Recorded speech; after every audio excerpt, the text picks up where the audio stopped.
Hi everyone. There are essentially only two ways in which canon are typically written.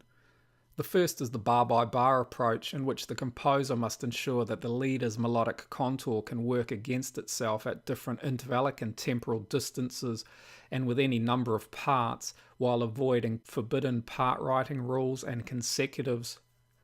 Here, for example, the leader's second bar interacts in thirds and sixths with the initial bar of the follower. And in this bar, the leader's third bar interacts with the first follower's second bar and the second follower's first bar.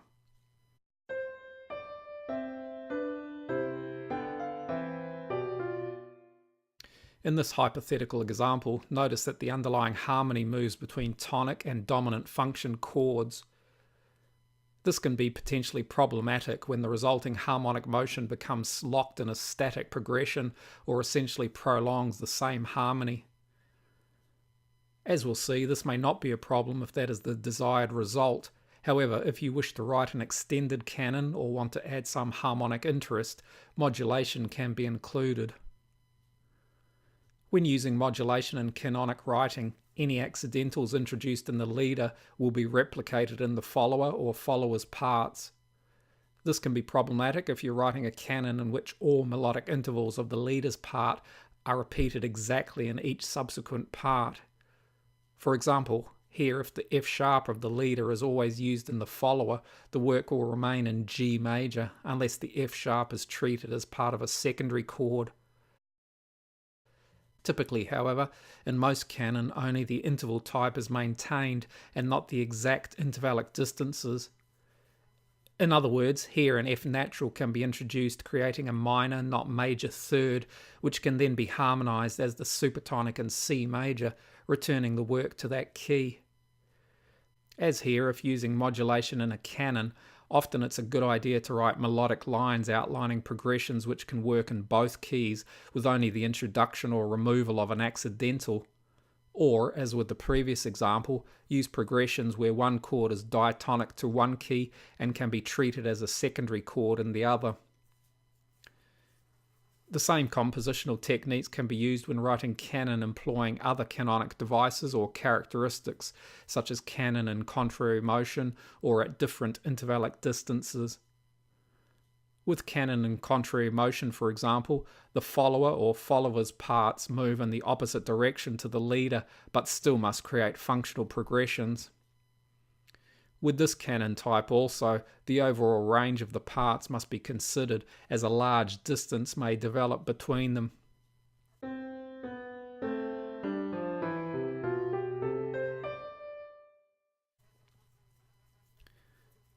With canon at different intervallic distances, the harmonic interaction between the parts must also create functional progressions. With this hypothetical canon at the second, for example, the implied harmony moves between tonic and dominant function chords.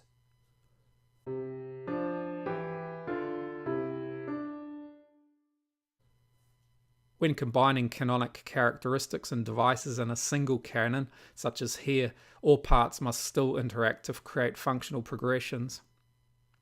Also, the use of suspensions and chordal sevenths with any canon type must be considered so that when they appear in the follower or follower's parts, they still resolve correctly or are correctly accommodated in some other way.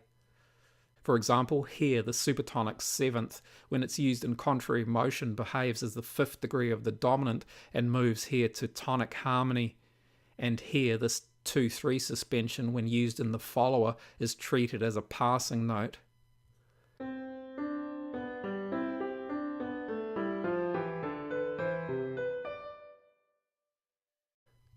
The second way of writing canons involves composing the leader and follower parts together harmonically and then arranging them as they would be played. The resulting canons are either performed with each of the parts being played successively,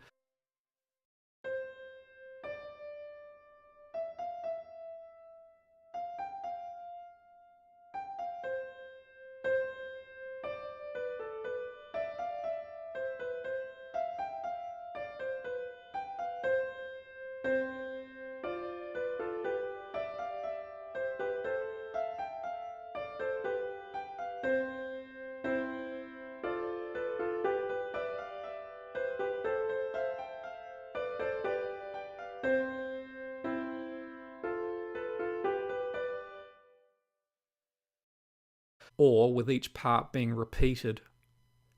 As here, when all parts have entered, often these canon are performed as perpetual canons.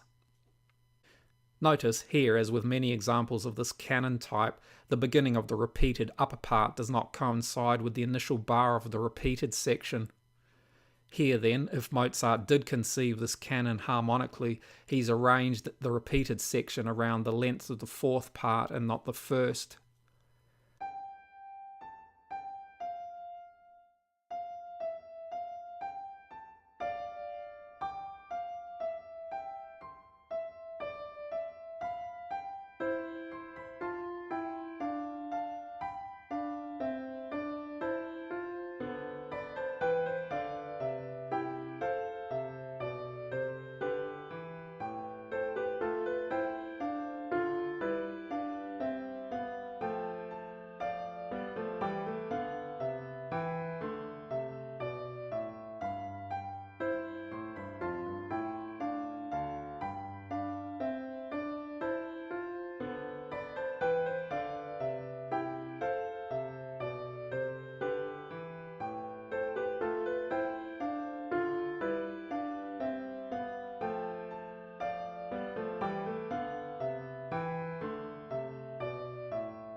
Structurally, while there are many ways a canon may be organized, typically their structure can be reduced to a number of paradigms, which often include underlying sequential sections comprising parallel intervals or linear sections moving in contrary motion.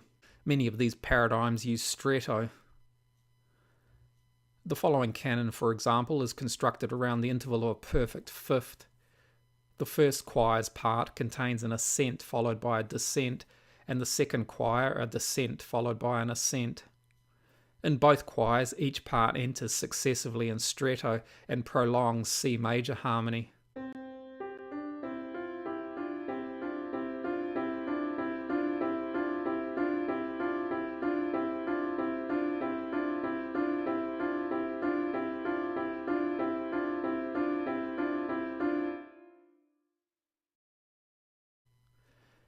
Here also, Bach again structures this canon around the interval of a perfect fifth.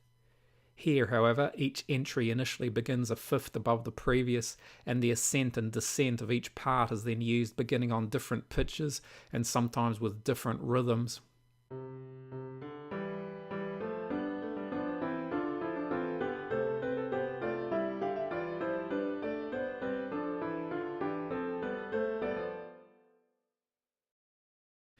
The following canon also essentially prolongs a single harmony.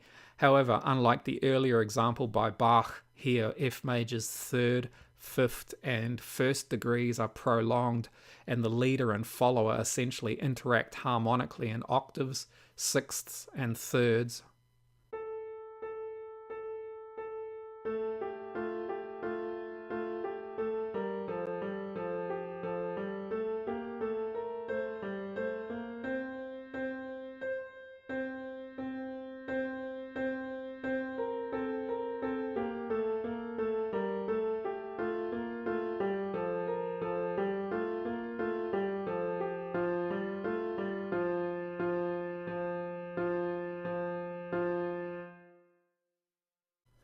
I hope you found this useful. Thanks for watching. See you next time.